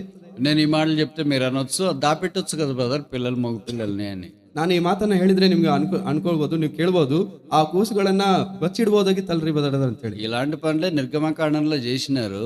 ಇಂಥ ಕೆಲಸವನ್ನೇ ವಿಮೋಚನೆ ಕಾಂಡದಲ್ಲಿ ಮಾಡಿದ್ದಾರೆ. ఆమె విశ్వాస వీర నారీమణి, ಆಕೆ ವಿಶ್ವಾಸ ನಾರಿಮಣಿ ಆಗಿದ್ದಾಳೆ. కానీ 3 నెలలు చేసిన తర్వాత జైలుకి పోయింది. ಆಕೆ 3 ತಿಂಗಳು ಮಾತ್ರ ಮಾಡಿದ್ದಾಳೆ, ಆಮೇಲೆ ಮಾಡ್ಲಿಕ್ಕೆ ಆಗ್ಲಿಲ್ಲ. అదే కొన్ని పనులు ఎక్కువసేపు చేయలేము, ఎక్కువ దూరం చేయలేము. ಆ ಕೆಲವೊಂದು ಕೆಲಸಗಳನ್ನ ಬಹಳಷ್ಟು ಸಮಯ ಮಾಡ್ಲಿಕ್ಕೆ ಆಗುದಿಲ್ಲ, ಬಹಳಷ್ಟು ದೂರ ಮಾಡ್ಲಿಕ್ಕೆ ಆಗುದಿಲ್ಲ. ముఖ్యంగా మంచి పనులు, ಮುಖ್ಯವಾಗಿ ಒಳ್ಳೆಯ ಕೆಲಸಗಳು. చెడ్డ పనులు చాలా కాలం చేసేవాళ్ళు ఉంటారు. ಕೆಟ್ಟ ಕೆಲಸ ಬಹಳ ಕಾಲ ಮಾಡುವಂತವ್ರು ಇರ್ತಾರೆ. ఈ మంచి పని ద్వారా చాలా సమస్య ఎదురైంది. ಈ ಒಳ್ಳೆಯ ಕೆಲಸ ಮೂಲಕ ಬಹಳ ಸಮಸ್ಯೆ ಎದುರಾಯ್ತಾ ಬಂತು. అందుకే మోషేనికి దాచిపెట్టలేమని ఆమె జంబులు పెట్టి తయారు చేసి నైల్ నదిలో వదిలేసి, ಅದಕ್ಕಾಗಿ ಆ ಮೋಶೆಯನ್ನ ಇನ್ನು ಬಚ್ಚಿಡಲಿಕ್ಕೆ ಆಗುದಿಲ್ಲ ಅಂತ ಹೇಳಿ ಆ ಮೋಶೆಯನ್ನ ಒಂದು ಪೆಟ್ಟಿಗೆಯಲ್ಲಿ ಮಾಡಿ ನೈಲ್ ನದಿಯಲ್ಲಿ ಬಿಡ್ತಾ ಬಂದ್ಲು. ఇక్కడ సంగతి ఏంటంటే, ಇಲ್ಲಿಯ ವಿಷಯ ಏನಂತಂದ್ರೆ, యేసుక్రీస్తు ప్రభువారు జన్మించిన దాదాపు 2 సంవత్సరాలకి ಕರ್ತನಾದ ಯೇಸು ಕ್ರಿಸ್ತನವರು ಜನಿಸಿದ ಸುಮಾರು 2 ವರ್ಷಗಳ ಆದ ಮೇಲೆ ఆ బెత్లెహేము ప్రాంతంలో దాదాపు 2 సంవత్సరాలు ఆ లోపటున్న మగపిల్లలందరినీ సంహరించాలని ఆజ్ఞ. ಆ ಬೆತ್ಲೆಹೇಮ್ನಲ್ಲಿ ಇರುವಂತವರು ಸುಮಾರು 2 ವರ್ಷದ ಒಳಗಿನ ಎಲ್ಲ ಗಂಡು ಮಕ್ಕಳನ್ನ ಸಾಯಿಸಿದ್ರು ಅಂತ ಹೇಳಿ ಒಂದು ಆಜ್ಞೆ. ఇంటింటికి పోయి వాళ్ళేమి ఎతకరు, ಆ ಮನೆಗೆ ಹೋಗಿ ಅವರು ಏನು ಹುಡುಕೋದಿಲ್ಲ. వాళ్ళ ఆజ్ఞ జారీ చేసినారు. వాళ్ళ పిల్లలు ఎవరో వాళ్ళ ఇంటి బయట తీసుకొని వస్తే ಅವರು ಆಜ್ಞೆಯನ್ನ ಜಾರಿ ಮಾಡಿದ್ದಾರೆ. ಅವ್ರ ಮಕ್ಕಳು ಯಾರು ಅವರು ಮನೆಯಿಂದ ಹೊರಗಡೆ ತೆಗೆದುಕೊಂಡು ಬರುವುದಾದ್ರೆ, నేను ఈ మాటలు చెప్పకూడదు అనుకుంటే, ఎందుకంటే మీలో కొంతమంది స్త్రీలు చాలా బలహీనమైన హృదయం కలిగి ఉంటే ఇది భరించాలంటే కష్టం. ಅದಕ್ಕಾಗಿ ನಾನು ಈ ಮಾತುಗಳನ್ನ ಹೇಳಲಿಕ್ಕೆ ಬಯಸುದಿಲ್ಲ. ಯಾಕಂತಂದ್ರೆ ನಿಮ್ಮಲ್ಲಿ ಕೆಲವೊಬ್ರು ಸ್ತ್ರೀಯರು ಬಲಹೀನರಾಗಿದ್ರೆ ಈ ಮಾತುಗಳನ್ನ ಭರಿಸಲಿಕ್ಕೆ ನಿಮಗೆ చేతులతోనే ఎలా బయటికి తెస్తావు? ನಿನ್ನ ಕೈಗಳಿಂದ ನೀನು ಯಾವ ರೀತಿಯಲ್ಲಿ ಹೊರಗಡೆ? ఇదే చేతులే 2 ఏళ్ళు చూసుకున్నాయి, ಇದೇ ಕೈಗಳು 2 ವರ್ಷ ನೋಡ್ಕೊಳ್ತಾ, ఇదే చేతులే 2 ఏళ్ళు సముదాయించినాయి బిడ్డను, ಇದೇ ಕೈಗಳು 2 ವರ್ಷ ಆ ಮಗುವನ್ನ ಕಾಪಾಡ್ತಾ ಬಂದ್ವು. మరి నువ్వే బయటికి తీసుకురావాలా? ಮತ್ತೆ ನೀನೇ ಹೊರಗಡೆ ತೆಗೆದುಕೊಂಡು ఎదురుగా వాళ్ళు చంపేస్తారు, ನಿನ್ನ ಕಣ್ಣು ಮುಂದೆ ಅವರನ್ನು కాళ్ళ మీద రక్తం పడిపోతుంది, ನಿನ್ನ ಕಾಲಿನ ಮೇಲೆ ರಕ್ತ ಸುರಿತದೆ. అది ఎవరు భరించలేనంత బాధ, ಅದು ಯಾರು ಹೊರಲಿಕ್ಕೆ ಆಗುವಂತ ಅಷ್ಟು ಬಾಧೆ. ఇది హేరోదు యొక్క ఆగ్రహం చల్లార్చడానికి ఆయన కోరుకున్న పంద. ಇದು ಹೇರೋದನ ಸಿಟ್ಟು ಕಡಿಮೆ ಆಗುವುದಕ್ಕೆ ಆತನ ಆರಿಸಿಕೊಂಡಿರುವಂತ ಮಾರ್ಗ ಇದು. ఆ దినాల్లో ఇలా పిల్లల్ని ఎలా గుర్తుపడతారంటే, ఆ ದಿನಗಳಲ್ಲಿ ಇಂಥ ಮಕ್ಕಳನ್ನ ಯಾವ ರೀತಿಯಲ್ಲಿ ಗುರುತು ಹಿಡಿತಾ ಇದ್ರು ಅಂತಂದ್ರೆ, మీలో కూడా కొంతమంది నర్సింగ్ లేదా మెడికల్ పారామెడికల్ ఫీల్డ్ ఉన్న వాళ్ళకి ఇది కొంత అవగాహన ఉంటుంది. ಬಹುಶಃ ನಿಮ್ಮ ಮನೆಗಳಲ್ಲಿ ಸಹ ಯಾರಾದ್ರೂ ದಾದಿಗಳ ಅಂದ್ರೆ ನರ್ಸ್ಗಳು ಯಾರಾದ್ರೂ ಇದ್ರೆ, ಪ್ಯಾರಾಮೆಡಿಕಲ್ ನಲ್ಲಿ ಓದುವಂತವ್ರು ಇದ್ರೆ ಅವ್ರಿಗೆ ಗೊತ್ತಿರ್ತದೆ. నేను ఒకసారి తిరుపతిలో అది ఒక మెడికల్ కాలేజీలో ఒక పెద్ద ఉద్యోగం చేసి ఒక డాక్టర్ ఉండేవాళ్ళు. ನಾನು ಒಂದು ದಿನ ಅಲ್ಲಿ ತಿರುಪತಿನಲ್ಲಿ ಒಂದು ದೊಡ್ಡ ಕಾಲೇಜ್ನಲ್ಲಿ ಒಬ್ಬರು ಡಾಕ್ಟರ್ ಅಲ್ಲಿ ಉದ್ಯೋಗ ಮಾಡುವಂತವ್ರು ಇದ್ರು. అది లేడీస్ హాస్పిటల్ అంటే మీకు తెలుసు కదా, గైనిక్, అది మెటర్నిటీ ಅಂದ್ರೆ ನಿಮ್ಗೆ ಗೊತ್ತಿರ್ತದೆ, ಅದು ಸ್ತ್ರೀಯರ ತಜ್ಞರ ಒಂದು ಹಾಸ್ಪಿಟಲ್ ಆಗಿರ್ತದೆ, ನಿಮ್ಗೆ ಗೊತ್ತಿರ್ತದೆ. ఆ డాక్టర్ గారు చెప్పారు, మేము ప్రీ క్రిస్మస్ చేస్తున్నాము, వాళ్ళకి మీరు సువార్త చెప్పాలి బ్రదర్ అన్నారు. ಆ ಡಾಕ್ಟರ್ ಅವರು ಹೇಳ್ತಾ ಬಂದ್ರು, ನಾವು ಕ್ರಿಸ್ಮಸ್ಗಿಂತ ಮೊದಲೇ ಕ್ರಿಸ್ಮಸ್ ಅನ್ನ ಆಚರಣೆ ಮಾಡ್ತಾ ಇದ್ದೇವೆ, ನೀವು ಸ್ವಾರ್ಥನೆ ಹೇಳ್ಬೇಕ್ರಿ ಅಂತ. సరే, అది లోపలికి వెళ్ళాలా? ಸರಿ, ನಾವು ಒಳಗಡೆ ಹೋಗ್ಬೇಕು. ఇలాంటి పెద్ద హాల్స్ ఉంటాయి, ಇಂಥ ದೊಡ್ಡ ಹಾಲ್ಗಳು ಇರ್ತವೆ. అది పోస్ట్ ఆపరేటివ్, ప్రీ ఆపరేటివ్ అన్నీ మీకు తెలుసు కదా, ఇవన్నీ వార్డ్స్ ఉంటాయి. ಇವೆಲ್ಲ ವಾರ್ಡ್ಗಳಿರ್ತವೆ, ಮೊದಲು ಆಪರೇಷನ್ಗಿಂತ ಮೊದಲು ಆಪರೇಷನ್ ನಂತರ ಅಂತ ಹೇಳಿ. డెలివరీ, ఆ లేటర్ డెలివరీ అంటే పోస్ట్ డెలివరీ, ప్రీ డెలివరీ అనే వింగ్స్ ఉంటాయి. ಆ ಡೆಲಿವರಿ ಆಗಕ್ಕಿಂತ ಮೊದಲು ಮತ್ತೆ ಡೆಲಿವರಿ ಆದ ಮೇಲೆ ಅನ್ನುವಂತ ಒಂದು ಕೋಣೆಗಳಿರ್ತವೆ. సరే, నన్ను తీసుకెళ్ళేటప్పుడు ఒక దగ్గర తీసుకెళ్లారు. ನನ್ನನ್ನು ತೆಗೆದುಕೊಂಡು ಹೋಗ್ತಿರುವಾಗ ಒಂದು ಕಡೆಯಿಂದ ತೆಗೆದುಕೊಂಡು ಹೋಗ್ತಾ ಬಂದ್ರು. అక్కడ పరిచయం అయిపోయిన తర్వాత బయటకు వస్తుంటే ಅಲ್ಲಿ ನಾನು ಸೇವೆ ಮಾಡಿದ ಮೇಲೆ ನಾನು పెద్ద హాల్లో, ಅಲ್ಲಿ ದೊಡ್ಡ ಹಾಲ್ ನಲ್ಲಿ బాలింతలో వాళ్ళ పిల్లలు ఉన్నారు. ಅವ್ರ ಚಿಕ್ಕ ಮಕ್ಕಳೊಂದಿಗೆ ಅವ್ರ ಮಕ್ಕಳಿದ್ದಾರೆ. అక్క, నన్ను ఇంతకు ముందు తీసుకెళ్ళేటప్పుడు ఇట్లే తీసుకెళ్తారా మీరు అన్న?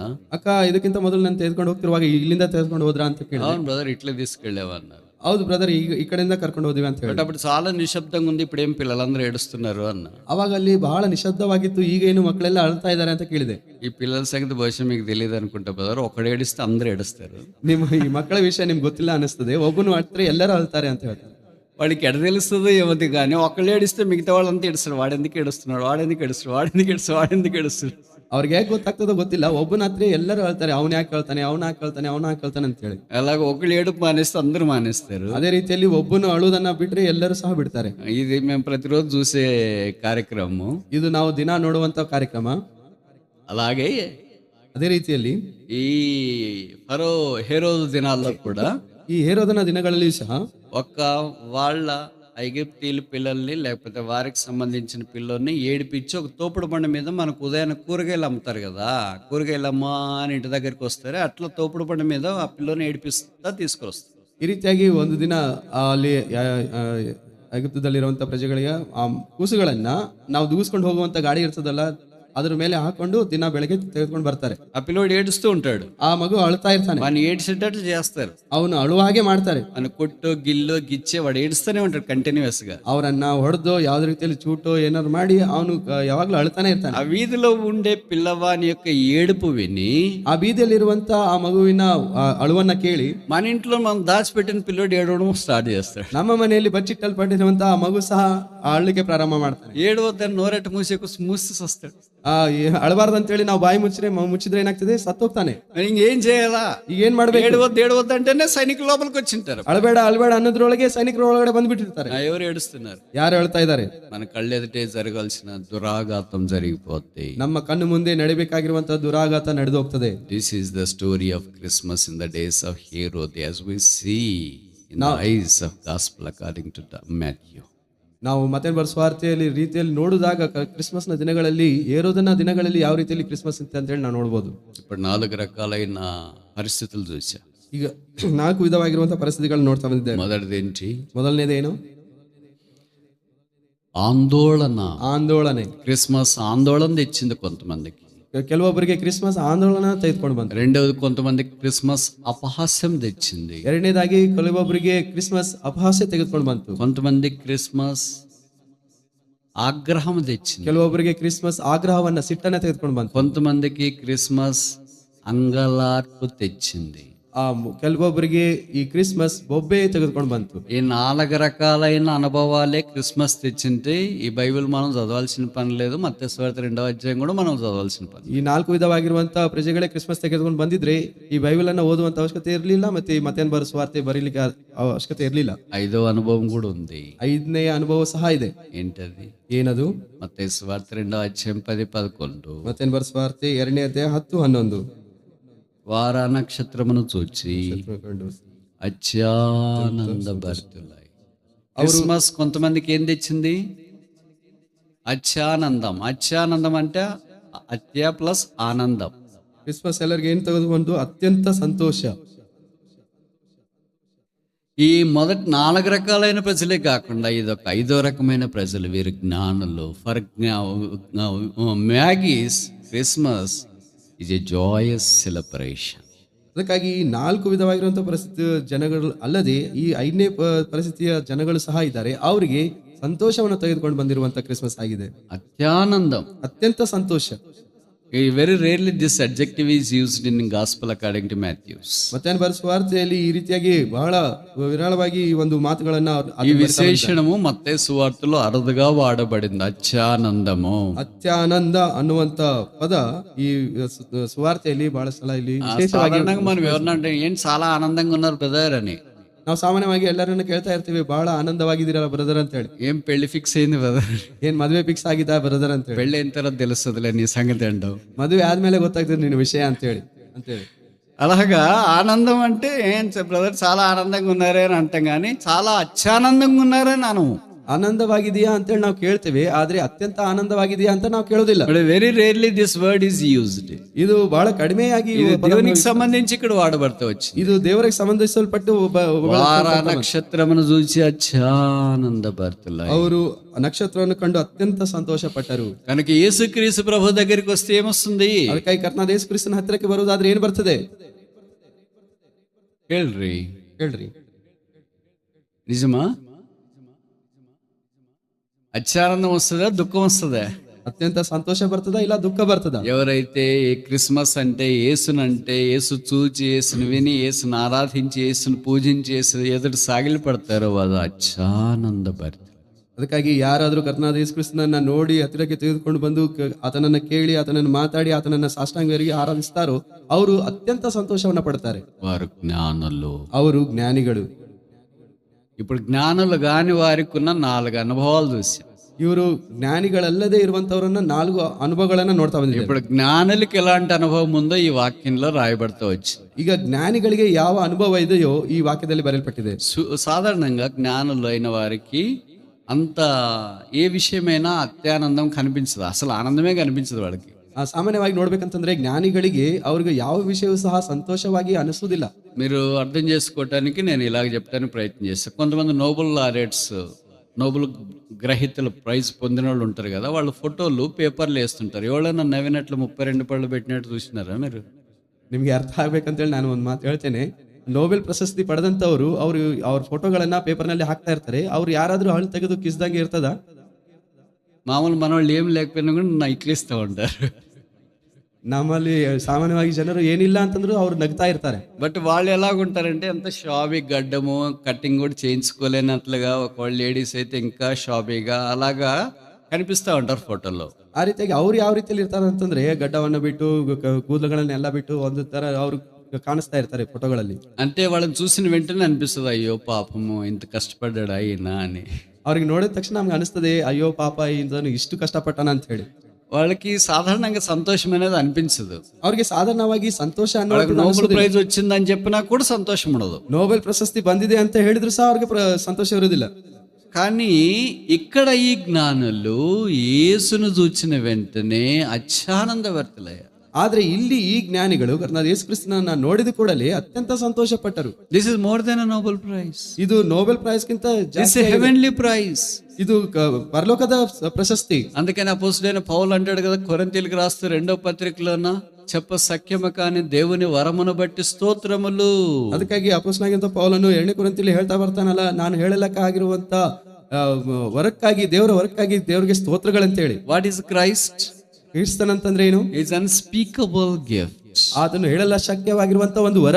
వీరు జ్ఞానులాగా ఆ గిఫ్ట్ ని చూచారు. ಆ ಜ್ಞಾನಿಗಳು ಆ ವರವನ್ನ, ಆ ಗಿಫ್ಟ್ ಅನ್ನ ನೋಡಿದ್ದಾರೆ. వాళ్ళు ఇప్పటిదాకా అనుకున్నారు మనల్ని మించిన జ్ఞాని లేడు అనుకున్నారు. ಇಷ್ಟು ಹೊತ್ತಿಗೂ ಅವ್ರಿಗೆ ಅನ್ಕೊಳ್ತಾ ಬಂದ್ರು ನಮ್ಗಿಂತ ಜ್ಞಾನಿಗಳು ಯಾರಿಲ್ಲ ಅಂತ ಹೇಳಿ. ఇప్పుడు వాళ్ళకి ಅರ್ಥమైంది మనల్ని మించిన జ్ఞాని వచ్చినాడు అని. ಈಗ ಅವರಿಗೆ ಅರ್ಥವಾಗಿತ್ತು, ನಮ್ಮನ್ನ ಮಿಂಚಿದಂತ ಜ್ಞಾನಿ ಬಂದಿದ್ದಾನೆ ಅಂತ ಹೇಳಿ. He is wiser than the wisest. ಆತನು ಜ್ಞಾನಿಗಳಿಗಿಂತ ಜ್ಞಾನವಂತನು. అందుకనే బైబిల్లో రాయబడింది మత్తయి సువార్త, సొలొమోను కంటే గొప్పవాడు ఇక్కడ ఉన్నాడు. ಅದಕ್ಕಾಗಿ ಮತ್ತೆ ಸ್ವಾರ್ಥಿಯಲ್ಲಿ ಬರೆಯಲ್ಪಟ್ಟಿದೆ, ಸೊಲೊಮೋನಕ್ಕಿಂತ ದೊಡ್ಡವನು, ಶ್ರೇಷ್ಠದವನು ಇಲ್ಲಿ ಇದ್ದಾನೆ. మిగతా జ్ఞానులందరికంటే సొలొమోను గొప్ప జ్ఞాని బైబిల్లో రాయబడుతూ వచ్చింది. ಮಿಕ್ಕ ಜ್ಞಾನಿಗಳೆಲ್ಲರಿಗಿಂತಲೂ ಸೊಲೊಮೋನನು ದೊಡ್ಡ ಜ್ಞಾನಿ ಅಂತ ಹೇಳಿ ಬೈಬಲ್ ನಲ್ಲಿ ಬರೆಯಲ್ಪಡ್ತಾ ಬಂತು. సొలొమోను కంటే గొప్ప జ్ఞాని అయిన యేసుక్రీస్తు ప్రభు ఉన్నాడు.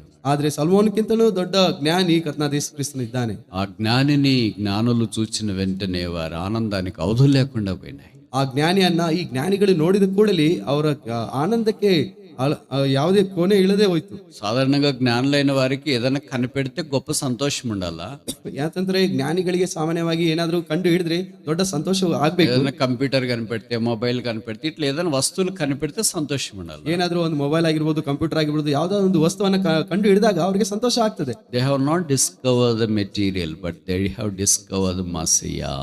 ಅವರು ಯಾವುದೇ ವಸ್ತುವನ್ನ ಕಂಡು ಹಿಡಿಯಲಿಲ್ಲ, ಆದ್ರೆ ಮೆಸ್ಸೇನನ್ನ ಅವರು ಕಂಡು ಹಿಡಿದಿದ್ದಾರೆ. మనం వస్తువులు డిస్కవర్ చేస్తే మనకు ఆనందం వస్తుంది, కానీ when we discover Messiah we get exceeding great joy. ಆದ್ರೆ ನಾವು ವಸ್ತುಗಳನ್ನ ಕಂಡು ಹಿಡಿದಾಗ ನಮ್ಗೆ ಆನಂದ ಬರ್ತದೆ. ಆದ್ರೆ ನಾವು ಮೆಸ್ಸೇನನ್ನ ಕಂಡು ಹಿಡಿದಾಗ ಅತ್ಯಂತ ಸಂತೋಷ ಉಂಟಾಗ್ತದೆ. అయితే మనం కొత్త నిబంధనలో ఈ ప్రస్తుత కాలంలో ఆ యేసుక్రీస్తు ప్రభువును సిలువ దగ్గర చూచాము.